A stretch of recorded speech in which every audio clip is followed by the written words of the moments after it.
नमस्कार, हिमाचल समाचार में आपका स्वागत है। आज के मुख्य समाचार।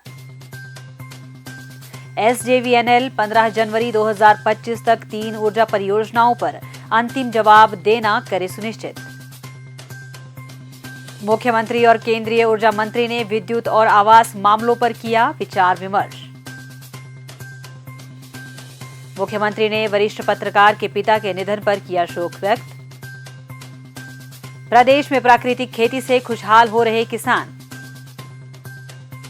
जिला हमीरपुर के हरनेड़ गांव के 59 किसान लगभग 218 बीघा भूमि पर प्राकृतिक तरीके से पैदा कर रहे पौष्टिक अनाज, दलहन और तिलहन। और अब समाचार विस्तार से। मुख्यमंत्री ठाकुर सुखविंदर सिंह सुक्खू और केंद्रीय ऊर्जा तथा आवास एवं शहरी कार्य मंत्री श्री मनोहर लाल ने आज शिमला में हिमाचल प्रदेश से संबंधित ऊर्जा एवं आवास के विभिन्न मामलों पर विचार विमर्श के लिए आयोजित बैठक में भाग लिया। बैठक में मुख्यमंत्री ने प्रदेश सरकार की ऊर्जा नीति के अनुरूप रॉयल्टी का मामला उठाया। उन्होंने नीति की रूपरेखा की जानकारी देते हुए बताया कि इसके तहत विद्युत परियोजनाओं में पहले 12 वर्षों के लिए 12%, इसके उपरांत 18 वर्षों के लिए 18% तथा आगामी 10 वर्षों के लिए 30% रॉयल्टी की अनिवार्यता की गई है। उन्होंने कहा कि निजी कंपनियां पहले से इस नीति का अनुसरण कर रही है और केंद्रीय सार्वजनिक उपक्रमों को भी इसकी अनुपालना करनी चाहिए। मुख्यमंत्री ने कहा कि अगर सतलुज जल विद्युत निगम लिमिटेड प्रदेश की ऊर्जा नीति की अनुपालना नहीं करती है, तब इस स्थिति में हिमाचल प्रदेश सरकार 210 मेगावाट लुहरी चरण 1, 382 मेगावाट सुन्नी परियोजना और 66 मेगावाट धौला सिद्ध जल विद्युत परियोजना को अपने अधीन लेने के लिए तैयार है। उन्होंने आश्वासन दिया कि राज्य सरकार इन परियोजनाओं पर हुए खर्च प्रतिपूर्ति SJVNL को देने के लिए तैयार है।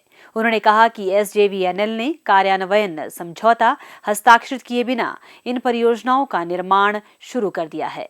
उन्होंने कहा कि प्रदेश के लोगों को राज्य के जल संसाधनों पर उचित हिस्सेदारी मिलनी चाहिए। इस मामले पर केंद्रीय मंत्री ने निगम के अधिकारियों को 15 जनवरी 2025 तक अंतिम प्रतिक्रिया देने के निर्देश दिए हैं। मुख्यमंत्री ने मंडी जिले की 110 मेगावाट शानन परियोजना का पंजाब से अधिग्रहण सुनिश्चित करने में केंद्र सरकार की सहायता के लिए आग्रह किया। उन्होंने कहा कि इस परियोजना की लीज अवधि समाप्त हो गई है। उन्होंने केंद्र सरकार से हिमाचल प्रदेश को इस परियोजना का हस्तांतरण सुनिश्चित करने के लिए हस्तक्षेप करने का आग्रह किया। उन्होंने कहा कि शानन परियोजना का क्षेत्र कभी भी पंजाब का हिस्सा नहीं रहा है, इसीलिए यह परियोजना पंजाब पुनर्गठन अधिनियम 1966 के अधीन नहीं आती है।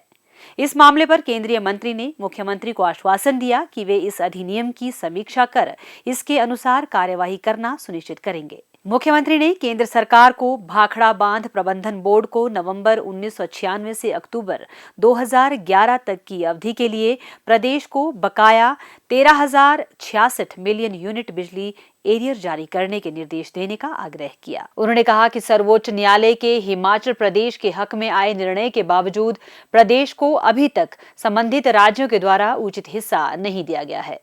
केंद्रीय मंत्री ने इस मामले के संदर्भ में आम सहमति बनाने के लिए सभी हितधारक राज्यों के साथ एक संयुक्त बैठक बुलाने का आश्वासन दिया। केंद्रीय ऊर्जा मंत्री ने हिमाचल प्रदेश में संशोधित वितरण क्षेत्र योजना के क्रियान्वयन में तेजी लाने के निर्देश दिए और राज्य के लिए स्मार्ट मीटरिंग और बिजली क्षति को कम करने पर बल दिया।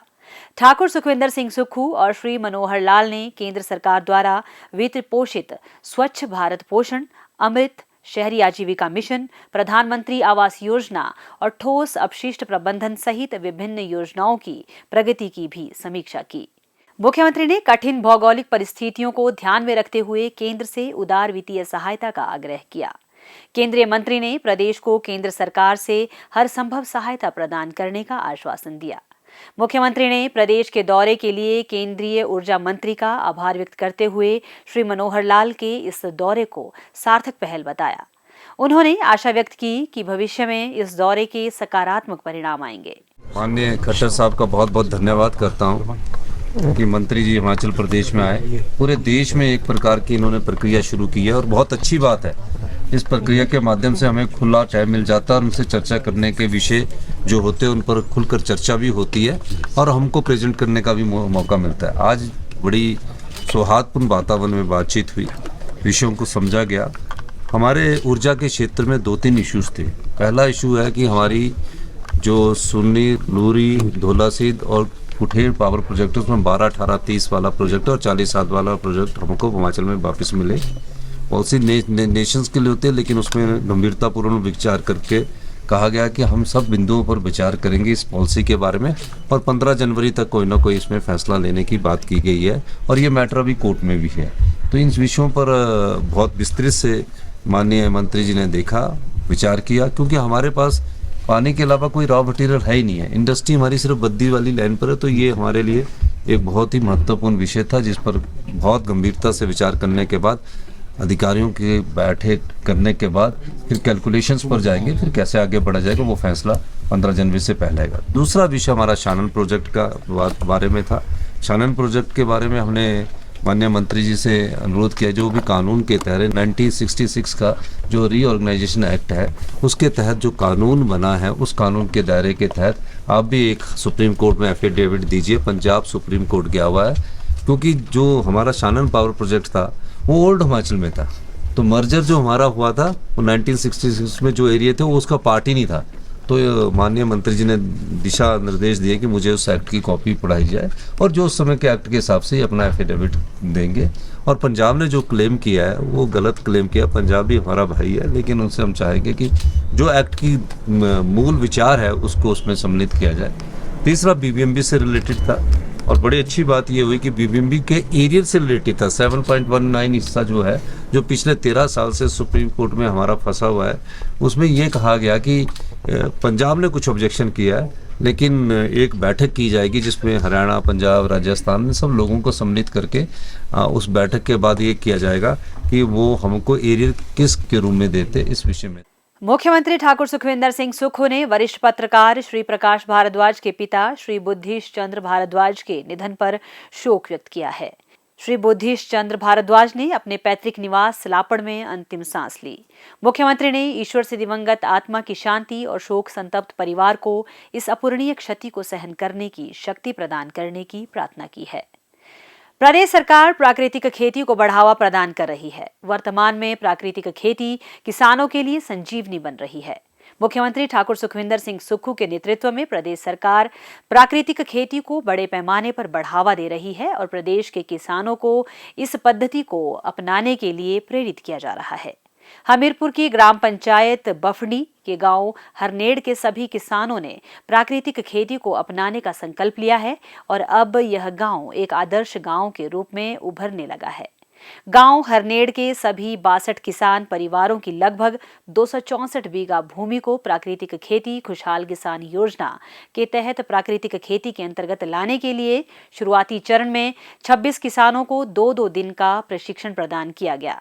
इसके बाद गांव के प्रगतिशील किसानों को कृषि विश्वविद्यालय पालमपुर में प्रशिक्षण प्रदान किया गया तथा देसी नस्ल की गाय खरीदने के लिए सब्सिडी प्रदान की गई। वर्तमान में गांव के 59 किसान परिवार लगभग 218 बीघा भूमि पर पूरी तरह प्राकृतिक खेती कर रहे हैं। अब वे हर सीजन में केवल एक ही फसल उगाने के बजाय एक साथ कई फसलें उगा रहे हैं। गांव के प्रगतिशील किसान श्री ललित कालिया ने बताया कि वर्तमान में वे अपनी पूरी जमीन पर प्राकृतिक खेती ही कर रहे हैं तथा किसी भी प्रकार की रासायनिक खाद और कीटनाशक का उपयोग नहीं कर रहे हैं। पूरा गांव हमारा जो है प्राकृतिक खेती से जुड़ा हुआ है, जो कि पहले सिर्फ सिंगल फसल लगाते थे, जो गेहूं और मक्की की फसल ही उगाते थे। अब जो है हमारे गांव में लगभग मिश्रित खेती सभी कर रहे हैं। उसमें दालें भी हैं, जैसे सोयाबीन है, मांस है, या जैसे कनक के साथ मटर और इसका मसर का करते हैं। तो आज हमारे गांव में जो है वो प्राकृतिक खेती से लगभग पूरा गांव जुड़ा हुआ है और मिक्स खेती कर रहे हैं। मैं हिमारा रह के संपर्क में आया, जो कि एक नेटवर्क भी है कृषि विभाग के माध्यम से ही मैं उस नेटवर्क से जुड़ा। उसका कार्यक्रम जो है वो जहाँ पे वर्षाधारित खेती होती है उस इलाके में काम करना है, और जो हमारे लुप्त हो चुके हैं बीज उनको दोबारा कैसे तैयार करना है, वैसे हम पिछले 2 सालों से ये काम अपने गांव में कर रहे हैं। और थोड़ा सा जैसे पिछले साल मैंने जो गेहूं की हमारी 6 तरह की गेहूं लगाई थी, जो कि देसी वैरायटी की थी, और जैसे 2 तरह के जौ लगाए हुए थे। इस बार भी मैंने अपने खेतों में मंडल, कोदरा जैसे शौक है, ये मिलेट्स लगाए हुए हैं। साथ में मैंने देसी मक्की है, देसी भिंडी है, फिर इसके साथ हम गन्ने का भी बीज तैयार कर रहे हैं। हम चाहते हैं कि लोग, अगर प्राकृतिक खेती से लोगों को जोड़ना है तो उनके लिए जो हाइब्रिड बीज है वो बड़े ही हानिकारक हैं, और उनका सेवन से जो क्या है कि दिन प्रतिदिन हमारे बीमारियां बढ़ रही हैं। तो इससे हम ये चाहते हैं कि जो हमारे बुजुर्ग लोग ये देसी बीज उगाते थे, हम भी वही देसी बीज उगाएं और वो प्राकृतिक विधि से उगाएं उनको, क्योंकि उनमें बीमारियां बहुत कम लगती हैं और उनमें जैसे ज़्यादा दवाई की ज़रूरत नहीं होती है, ज़्यादा उनको खाद या ज़्यादा बारिश की ज़रूरत नहीं होती है। अगर ज़्यादा बारिश होती है तो भी वो कुछ ना कुछ हो जाता है, अगर ज़्यादा कम बारिश होती है तो भी कुछ ना कुछ हमारी जो पुरानी फसलें हैं, पुराने बीज हैं, वो कुछ ना कुछ हमें फ़ायदा दे जाते हैं। जिला हमीरपुर का यह छोटा सा गांव हरनेड़ प्राकृतिक खेती में एक आदर्श गांव बनकर उभर रहा है। हिमाचल समाचार देखने के लिए सब्सक्राइब करें यूट्यूब चैनल हिमाचल समाचार, लाइक करें Facebook page information and public relations department Himachal Pradesh और सीएमओ हिमाचल, फॉलो करें x@DPRHP और सीएमओ हिमाचल, फॉलो करें इंस्टाग्राम @DIPR हिमाचल और सीएमओ हिमाचल। विजिट करें वेबसाइट www.himachalpr.gov.in। इस अंक में इतना ही। कल फिर होगी मुलाकात। दीजिए इजाजत। नमस्कार।